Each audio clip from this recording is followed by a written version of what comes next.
చూస్తే ఇప్పుడు ఆంధ్రాలో కొత్త ప్రభుత్వం స్టార్ట్ అయింది కదా సార్. ఇప్పుడు ఎలా ఉంది? అంటే ఇది గడిచిన ఇప్పుడు 6, 7 నెలలలో ఎలా ఉంది ప్రభుత్వం ఇప్పుడు? అంటే జగన్మోహన్ రెడ్డికి 11 సీట్లతోనే ఒప్పజెప్పారు. అంటే దీన్ని మీరు యాక్సెప్ట్ చేస్తున్నారా? అంటే గతంలో 23 స్థానాలు తెలుగుదేశంకి ఇచ్చినప్పుడు యాక్సెప్ట్ చేయగలేదు. ఇప్పుడు ఈయనకి 11 అయితే తప్పే ఉంది. అంటే మరి తగ్గినాయి కదా. అంటే పరిపాలన గతంలో బాగా లేకుండేనా జగన్మోహన్ రెడ్డి గారిది? మరైతే చంద్రబాబు గారి పరిపాలన పోలేదా? ఇది ఒక తమిళనాడు తరహా రాజకీయానికి తెరలేపారండి. హార్బర్లో, చెన్నై హార్బర్లో లింగలింగం అని కరుణానిధి గారు ఒకటే గెలిచాడు. మొత్తం జయలలితమ్మ గెలిచింది మొత్తం తర్వాత. అయితే ఏం లాభం? తర్వాత వచ్చింది కరుణానిధి గారి ప్రభుత్వమే. అలా ఆంధ్రప్రదేశ్లో కూడా ఏంటంటే ప్రజలు 5 సంవత్సరాలు చంద్రబాబు నాయుడు గారిని చూశారు, 5 సంవత్సరాలు జగన్మోహన్ రెడ్డిని చూశారు. ఆల్టర్నేటివ్ లేదు. ఇప్పుడు వీళ్ళిద్దరూ కలిపి పవన్ కళ్యాణ్ గారిని ఎమర్జ్ చేసి కూర్చున్నారు. ఆల్టర్నేటివ్ ఇచ్చారు. ఏమైనా అవ్వచ్చు. అంటే సార్ ఇప్పుడు మనం ఇవి చూసుకున్నట్టయితే ఇది పాలనని పక్కన పెట్టేస్తే, అంటే జగన్మోహన్ రెడ్డి గారు ఎప్పుడైతే మన వైసీపీ ఎప్పుడైతే హయాంలో ఉందో చాలా మంది రావడం, మాట్లాడడం, బూతులు కూడా మాట్లాడడం జరిగింది. మళ్ళీ ఓడిపోయిన తర్వాత ఎవరు కూడా అంత పట్టించుకోవడం లేదు. ఎవరు కూడా మీడియా ముందు రావడం కానీ దేని మీద కూడా క్వశ్చన్ చేయడం లేదు. ఎందుకంటే అధికారం ఉంటేనే వీళ్ళకి పవర్ ఉంటుంది, అధికారం లేకుంటే భయమా, వీళ్ళకి ఏం జరుగుతుందో అని ఏమైనా బయటపడతాయి అనే ఉద్దేశంతో వీళ్ళు బయటికి రావడం లేదా? సరే, ఎవరెవరు రాని దాని గురించి నేనేమి సమాధానం? గతంలో మీరు కూడా చాలా బాగా మాట్లాడారు కదా వైసీపీ మీద, అంటే పార్టీస్ మీద మాట్లాడారు కదా. నేను ఇప్పటికీ మాట్లాడుతున్నాను. అదే వాళ్ళు ఎందుకు మాట్లాడారు? నేను కరెక్ట్ గా 12 days బ్రేక్ తీసుకున్నా. అదే 13th day నుంచి ఈ 12 days లో కూడా నేను నేషనల్ మీడియాలో మాట్లాడాను. పైపచ్చి నేను ఎక్కడ ఆగలేదు. నా విశ్లేషణ నాకేం పార్టీలతో సంబంధం లేదు. నాకు ఏ పార్టీ ఒక మీరు ఇచ్చే అంశాన్ని నేను విశ్లేషిస్తున్నా. రైట్ అవ్వచ్చు, రాంగ్ అవ్వచ్చు. That's their botheration. ఎందుకు డౌన్ అయిపోయింది పార్టీ? 11 సీట్లతోనే జీర్ణించుకోలేకపోతుందా, భయపడుతున్నదా? 175 అనుకున్న వాళ్ళు 11కి పెడితే ఎవరికైనా మనోభావాలు మానసికంగా ఎవరికైనా, అందరూ అంత పర్ఫెక్షనిస్టులు ఉండరు కదా. చిత్రప్రజ్ఞత అంటారు దానికి. జగన్మోహన్ రెడ్డి గారు లాంటి వ్యక్తి 16 నెలలు జైల్లో ఉన్నా సరే, ఇద్దరే వాళ్ళమ్మ అబ్బాయి ఇద్దరు బయటకు వచ్చి పార్టీ అని వాళ్ళిద్దరే గెలిచినా సరే అతను ఎక్కడ కాంప్రమైజ్ కాలేదు లైఫ్లో. 67 ఇచ్చినా అలాగే ఉన్నాడు, 151 ఇచ్చినా ముఖ్యమంత్రి అన్నాడు. ఇవాళ 11 ఇచ్చినా అదే పరిస్థితుల్లో బయటకు వచ్చి ఆయన వాయిస్ మాడ్యులేషన్ లేదు కదా. If you want to follow him, you need to follow his line. అలాగే చంద్రబాబు గారు కూడా అంత పని చేశాను, ఇంత చేశాను అనుకున్న దగ్గర ఆయనకే 23 ఇచ్చినప్పుడు ఆయనే కుంగిపోలే కదా. ఇక్కడ ఈ గెలుపోటములు ఇవి కాదు సార్ డిసైడ్ చేసి, ప్రజల ఆ రోజు మనసుని ఎవడు గెలుచుకుంటాడు ఆడే మొగాడు. కానీ గెలిచడం పక్కన పెట్టేస్తే ఎందుకు ఈ షర్మిల గారు అనే ఆమె ఎందుకు శత్రువుగా మారింది జగన్ గారికి? ఒక అన్న మీద శత్రుత్వం ఎందుకు వచ్చింది? మొన్న కూడా చెప్తేనే ఉంది, అంటే ఎలక్షన్స్ ముందు ఏదో చెప్పుకోవడం జరిగింది, కానీ అసలు ఆమెను ఎందుకు వదులుతలేరు జగన్ గారిని?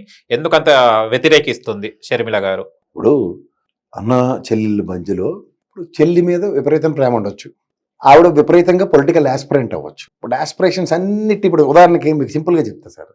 కేసీఆర్ గారు ఉన్నారు, ఇదే చంద్రబాబు నాయుడు గారు ఒక డిప్యూటీ స్పీకర్ కాకుండా హోమ్ మినిస్టర్ ఇచ్చి ఆయన కంటిన్యూ చేశారు అనుకోండి. ఎగ్జాంపుల్, టీఆర్ఎస్ పార్టీ వచ్చిందినా, రాష్ట్రం విడిపోయి ఉందినా, ఇంత ఉద్యమం ఉండుందినా, కొన్ని పొలిటికల్గా కొన్ని మిస్టేక్స్ జరుగుతాయి సార్. అంటే డెసిషన్ మేకింగ్ అన్నది ఆ రోజుకి తీసుకునే నిర్ణయం మీద భవిష్యత్తుని ఎవరు ఫోర్కాస్ట్ చేయలేరు సమ్ టైమ్స్. ఇప్పుడు ఆ మాటకు వస్తే, ఇప్పుడు ఇంట్లో కొట్టుకు చచ్చేది అన్న చెల్లెలు కొట్టుకోకుండా ఎవరు ఉండరు.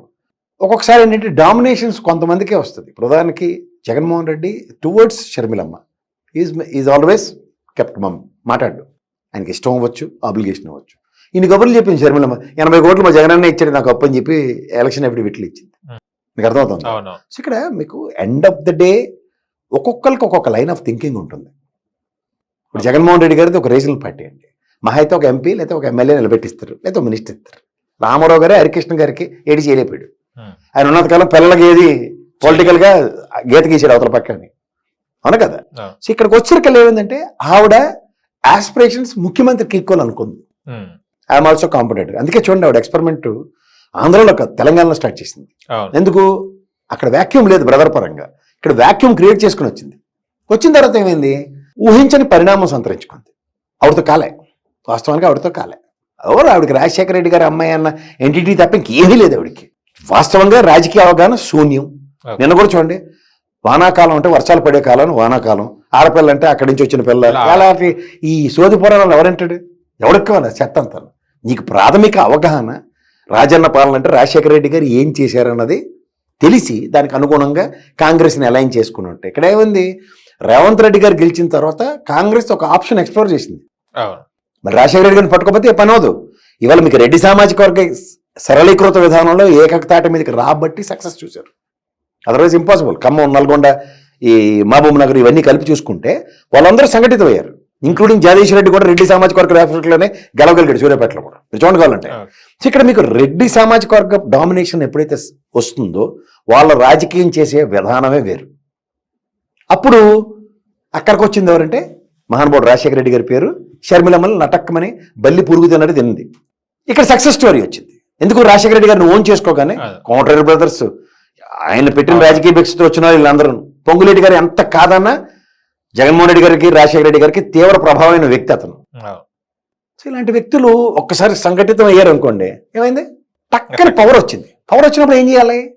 ఇదే ఎక్స్పెరిమెంట్ ఆంధ్రప్రదేశ్లో అని చెప్పి ఈయన తీసుకెళ్ళి ఆడ కూర్చోబెట్టారు. ఈవిడికి నచ్చింది. ఒక పిసిసి అధ్యక్షుడు వాళ్ళ నాన్నగారు లాంటి వ్యక్తి పిసిసి అధ్యక్షుడు ఆంధ్రప్రదేశ్కి. అలాంటిది ఈవిడ కూడా ఏమీ కాకుండా హారతబెల్లలో పెట్టి అప్పు చెప్పారు. అఫ్కోర్స్ అక్కడ ఏం లేదనుకోండి, అది వేరే సంగతి. సో ఇలా ఆపర్చునిటీస్ ఆవిడకి అడ్వాంటేజ్గా మలుచుకుని తిరుగుతున్న దగ్గర ఏం ఆడింది? Under the shadow of Chandrababu Naidu. ఒక్క కాంగ్రెస్ ఒరిజినల్గా అయితే చంద్రబాబు గారిని ఉతికారేయాలి, తెలుగుదేశాన్ని. ఇవన్నీ ఏం మారుతుంది అమ్మాయి? మళ్ళీ పెరిగితనం ఉందా ఆబ్వియస్గా ఎక్కడుంది? ఏముంది? మీరు ఒక విధానాల్లో విధానపరమైన అంశాలతో పార్టీలను విభేదించుకుంటూ వెళ్తే మాట్లాడితే బాగుంటుంది. ఏంది గత 5 ఏళ్ళు మీరు పరిపాలించి ఏం చేశారు, అందుకే కదా ఎందుకు ఇచ్చారు, ఇద్దరు వల్ల ఏమవట్లేదు, కాంగ్రెస్కి ఆపర్చునిటీ ఇవ్వండి అని మాట్లాడాలి. అలాంటి ఎక్కడైనా మీరు విన్నారా? అవగాహన లేదు అమ్మాయికి. ఎవరు నడిపిస్తారు అసలు? ఆమె ఎవరైనా నడిపిస్తారు. నీకు నడడం రాకపోతే, కళ్ళు లేకపోతే ఎవరు నడిపించినారు? రోడ్డు దాడుతున్నప్పుడు మీ దగ్గర కర్ర ఉంటుంది, రోడ్డు దాడుతున్నప్పుడు ఎవరు లేరు అనుకోండి, ఏడు చేస్తారు, ఎవడన్నా అలాంటి తలక మనిషి రేపు పొద్దున ఫోటో తీసి ఈయన నడిపిస్తున్నాడు అంటే ఏమైనా అర్థం ఉందా? అలాగే ఒరిజినల్ గా నీకు ఇన్హెరెంట్ గా పొలిటిక్స్ మీద పూర్తి అవగాహన ఉండి, పాలిటిక్స్ అంటే ఇది అన్న కాన్ఫిడెన్స్ ఉండి మేము ఇది చేస్తామని చెప్పి ముందుకెళ్తే దానికి అవగాహన అంటారు. ఏమీ లేకుండా నరమాత్రం సీరియల్గా ప్రవాహంలో కొట్టుకొచ్చి నేనేదో జస్టిఫై చేసేస్తాను అనుకుంటే అది బుర్ర తక్కుతాను అంటారు. అందుకని అంటే షర్మిల గారికి బుర్ర లేదంటారా? అవన్నీ మీరు ఏదో మీకు పెప్పేగా ఉంటుందని కాదు, కానీ రాజకీయంగా బుర్ర తక్కుతాను. రాజకీయ బుర్ర తక్కుతాను అంటే రాజకీయంగా అవగాహన ఉండి ఇన్హెరెంట్ గా పాలిటిక్స్. ఇప్పుడు జగన్మోహన్ రెడ్డి గారు ఉన్నారు, రాజశేఖర రెడ్డి గారు లెగసీని కంటిన్యూ చేస్తూ ప్రూవెన్ ట్రాక్ అది. ఒక పార్టీని ఎస్టాబ్లిష్ చేసుకుంటూ స్వతంత్ర ప్రతిపత్తి, కాంగ్రెస్ నేను విభేదించాను ఎంటిటీ ఇది. ఆ నాన్నగారికి జరిగిన అన్యాయానికి విభేదించి ఈ అమ్మాయి కూడా బయటకు వచ్చి మళ్ళీ అటక్కని కాంగ్రెస్ సంఖ్య ఎక్కితే ఏమనాలి? అంటే విధానపరమైన అంశాల్లో నీకు భేదాభిప్రాయాలు తాత్కాలికం అన్నమాట. అది ఆబ్వియస్గా బుర్రతక్కువతోనే అవుతుంది. ఎందుకంటే తండ్రిని అవమానించబడ్డాడు, ఎందుకంటే ఎఫ్ఐఆర్లో పెట్టారు అన్నది వాళ్ళ కుటుంబపరమైన అభియోగం టువర్డ్స్ కాంగ్రెస్. అండ్ వీళ్ళు ఓదార్పు యాత్ర చేస్తానంటే జగన్మోహన్ రెడ్డి గారికి పర్మిషన్ ఉన్నది కాంగ్రెస్.